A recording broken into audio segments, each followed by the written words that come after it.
Alors venons-en au directeur d'IUFM. La conférence des directeurs d'IUFM a apporté sa contribution à la concertation nationale sur la refondation de l'école. Elle fait 22 propositions pour cette formation. En quoi vos propositions se distinguent-elles des principes qui ont régi la création et l'organisation des IUFM? Alors c'est plus que ça, hein. C'est les principes qui ont régi le recrutement des enseignants. C'est beaucoup plus large que simplement les IUFM, parce qu'aujourd'hui on discute plus sur la défense ou pas la défense des IUFM. C'est pas ça la question. Quand on est dans un principe de refondation, on est bien sûr, il faut réfléchir et arriver à construire quelque chose, pas de nouveau, mais quelque chose qui soit performant, donc qui permet de garantir une qualité de formation.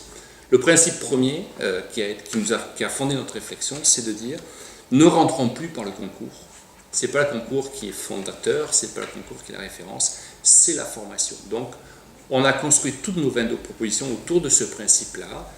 Réfléchissons d'abord à la qualité de la formation. Il sera toujours temps après de regarder les modalités de recrutement. Donc, on ne remet pas en cause, bien entendu, le concours. Et ça, je crois que la France gardera ses concours au moins pendant un certain temps. Peut-être avec des formes différentes d'ailleurs, mais ça, c'est notre débat. Donc, on est parti sur une qualité de la formation universitaire et professionnelle qui peut démarrer dès les années de licence, dès le L1, plutôt dès le L2, le L3, donc les deux dernières années de la licence, continuer tout au long du master, c'est-à-dire de première année de master, deuxième année de master, mais dans un environnement, dans le cadre de master dédiés à ces métiers-là, comme les professions de la santé, comme les professions des métiers d'ingénieur. Ce sont des filières qui sont créées au sein de l'université. Et ce que nous demandons, en fin de compte, c'est la création d'une filière pour le professorat et l'éducation au sein de l'université, adossée à la recherche, bien sûr la recherche disciplinaire, mais également et surtout la recherche en éducation, et dont la finalité est bien l'insertion professionnelle qui permet de construire une véritable professionnalité enseignante, professionnalité d'enseignant débutant, bien entendu, puisqu'il faudra après, tout au long de la vie, continuer à assurer de la formation. Alors, quelles seraient, quand on revient à vos propositions, la place de l'État d'une part et de l'université d'autre part? Alors, la première chose, c'est que l'université forme. La responsabilité de l'université, c'est bien de former les enseignants. La responsabilité de l'État employeur, c'est de recruter. Donc, il faut construire un espace qui permet de laisser le temps à la formation et de permettre le recrutement. Donc, le recrutement doit s'adosser, en fait, sur ce qui a été fait en formation. Ça ne sert à rien de revérifier des savoirs disciplinaires, par exemple, de niveau licence ou de niveau master, puisqu'ils sont validés par l'université. Par contre, ce qui est important, c'est de faire une véritable embauche, un véritable recrutement sur des compétences professionnelles donc, qui doivent être attendues par l'État employeur. Et à partir de là, il faut donc inscrire maintenant les modalités de recrutement autour de compétences qui auront été construites tout au long de la formation et qui permettront ensuite à cet étudiant réussissant le concours de devenir et de commencer à prendre ses responsabilités en tant qu'enseignant débutant.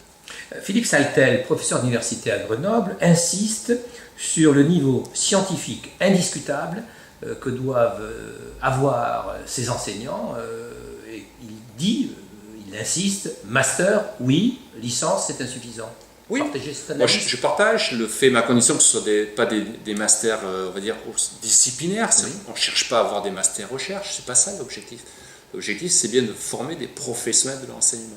Et donc, il nous faut des masters affinité professionnelle, ancrés complètement dans l'université, donc dans les savoirs produits par l'université. Et comment comment définir ces masters professionnels dès lors que les universités sont autonomes? Il faut un cahier des charges national et il faut créer des structures qui, dans chaque université ou dans chaque territoire, garantiront en fin de compte la mise en œuvre de ces formations. Ce sont les propositions du gouvernement actuel dans la création de ces écoles supérieures du professorat d'éducation. On est plutôt sur l'idée d'avoir une école par académie qui serait rattachée à l'ensemble des universités de l'académie lorsqu'il y a plusieurs universités dans l'académie et qui bénéficierait en fin de compte d'un ensemble de moyens garantis par l'État. Ce qui ne veut pas dire que ça remet en cause l'autonomie de l'université, loin de là, c'est simplement dans le cadre d'une contractualisation et dans le cadre d'un cahier des charges national, ce cahier des charges définissant en fin de compte quels sont les attendus de l'État vis-à-vis de l'université en termes de formation. Bon, formation professionnelle, il faut qu'elle soit sérieuse, mais qu'est-ce que c'est qu'une formation professionnelle sérieuse? C'est une formation qui garantit d'abord des savoirs et des connaissances, première chose, donc l'ancrage dont on parlait tout à l'heure, qui permettent donc qui est en lien avec le terrain, c'est un lieu d'exercice du métier, et qui permettent l'alternance permanente entre l'exercice, la pratique du métier, et la réflexion qui va permettre de construire progressivement les compétences donc, de l'enseignant. Et comment se marie ce continuum et cette alternance? Est-ce qu'elle est limitée au temps de passage dans cette école ou est-ce qu'elle doit se poursuivre après, je dirais, la titularisation, puisqu'il y a bien un moment où il y aura titularisation de l'enseignant. Et ensuite, pardonne-moi, il y a une sorte de progression. Est-ce que la formation continue ne doit pas y être associée? Voilà, la formation continue est complètement associée. C'est pour ça tout à l'heure je parlais de continuum de formation. Il faut que ça démarre à L2, peut-être L1, mais L2 jusqu'au niveau du master, et que ça se poursuive après, lors de la première année d'exercice du métier, mais également tout au long de la vie. Et c'est pour ça qu'il est important que ces écoles prennent toute leur place au sein de l'université, puisque les résultats de la recherche en éducation pourront, au travers de ces écoles, rejaillir et impacter la formation donc, des enseignants, et comme ça, garantir le développement de la qualité professionnelle, en fin de compte, de ce cours.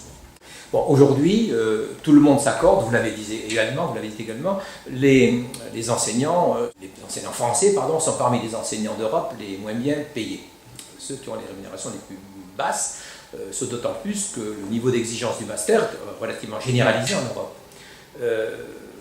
Les contraintes économiques étant ce qu'elles sont, comment faire en sorte que l'on puisse accroître le nombre de jeunes susceptibles de se présenter à ces concours, et l'on voit que l'urgence c'est demain, sans avoir à généraliser une augmentation de salaire à tous les enseignants dont on voit bien aujourd'hui qu'elle est plutôt difficile au plan économique. Je ne suis pas sûr que ça passe par une revalorisation de salaire. Je ne dis pas qu'il ne faut pas revaloriser le salaire, mais ça c'est un choix politique qui ne m'appartient pas. En termes d'universitaire, en termes de responsable et directeur d'un IEFM aujourd'hui, moi je crois que ce qui est important, c'est de valoriser la qualité de la formation. C'est-à-dire de dire qu'il y a un vrai projet national, il y a l'université avec un grand U, prend en charge la formation des enseignants, et c'est cette reconnaissance-là qui sera importante. Autre chose également importante, c'est le fait qu'aujourd'hui, avec le niveau qui a augmenté de recrutement, beaucoup d'étudiants en situation on va dire, financière difficile ne peuvent plus présenter ces concours parce qu'il faut être capable d'assumer ses études jusqu'à Bac+5. Donc ça passe par des dispositifs d'accompagnement.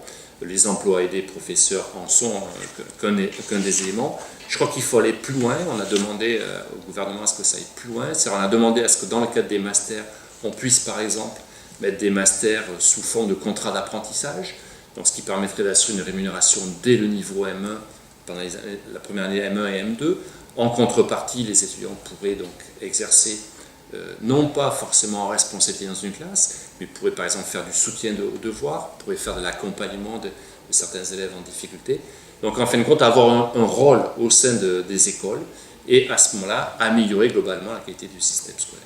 En d'autres termes, c'est un petit peu la position de François Dubé et du GRFDE.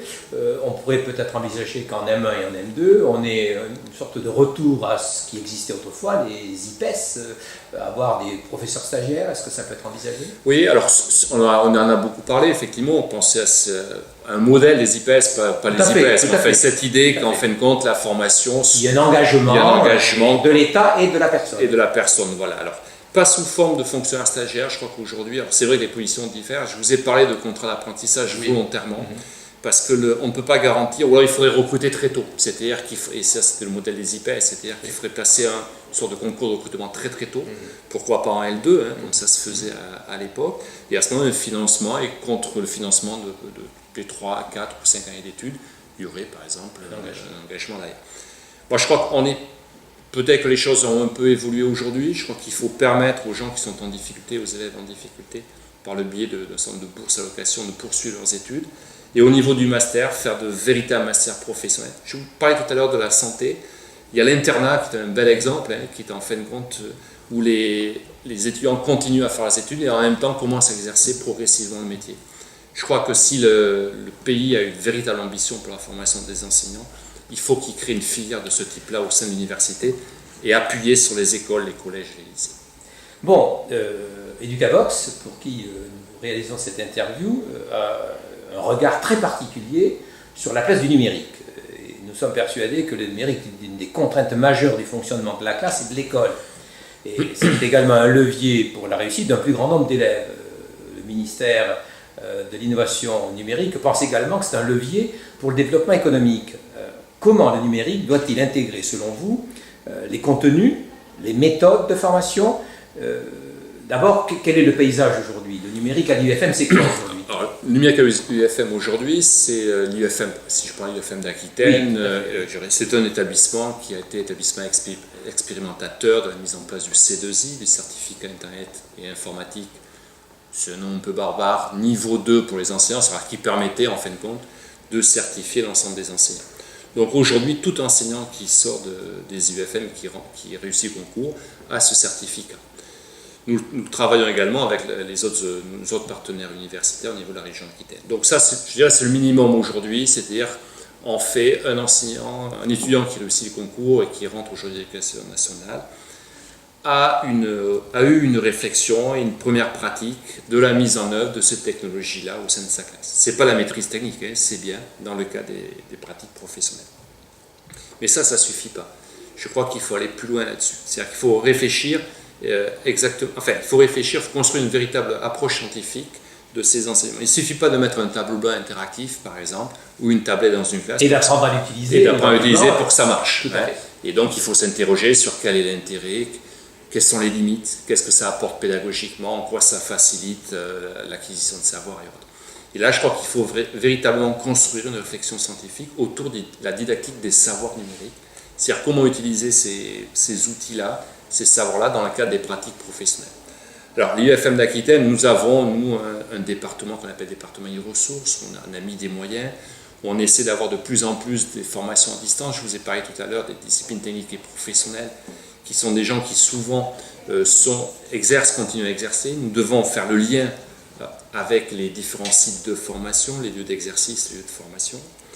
Mais également, je crois que ce qui est important, c'est de construire cette réflexion scientifique, cette recherche, de façon à apprendre à nos enseignants, à prendre suffisamment de recul, prendre ce qui est bon, laisser peut-être ce qui est un peu plus difficile.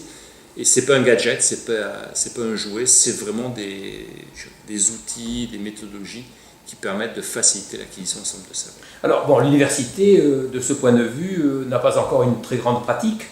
Certaines ont quelques départements qui sont très en avant, en particulier je pense à l'e-learning, je pense à l'usage des réseaux sociaux numériques.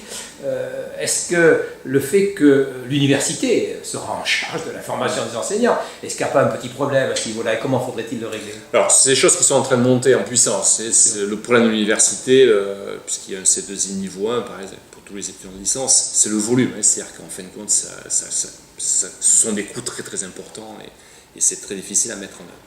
L'Université d'Aquitaine a une université qu'on appelle numérique d'Aquitaine, c'est-à-dire un vrai projet de développement de ces usages-là, donc ça c'est en train d'être mis en place. Dans le cas de la création de la nouvelle université de Bordeaux, nous envisageons de mettre en place un service universitaire de pédagogie où l'UFM, demain l'École supérieure des professeurs d'éducation, j'espère, aura un rôle important et où la question du numérique sera une des questions importantes. Mais pas uniquement, c'est-à-dire que il ne faut pas faire du numérique pour faire du numérique. Il faut d'abord avoir la volonté d'un projet pédagogique, au sens bon du terme, et c'est dans le cadre de ce projet pédagogique que l'usage du numérique peut être un élément supplémentaire. Mais n'inversons pas l'entrée. Donc, si je résume, on attend les propositions du ministre et on reviendra vous voir pour sa mise en œuvre. Écoutez, j'espère que dans quelques jours, les propositions seront tout à fait pertinentes. Elles seront sur la table de toute façon.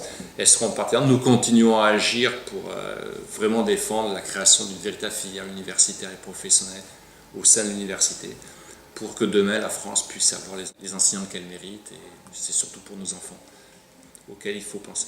Merci beaucoup, monsieur. Merci.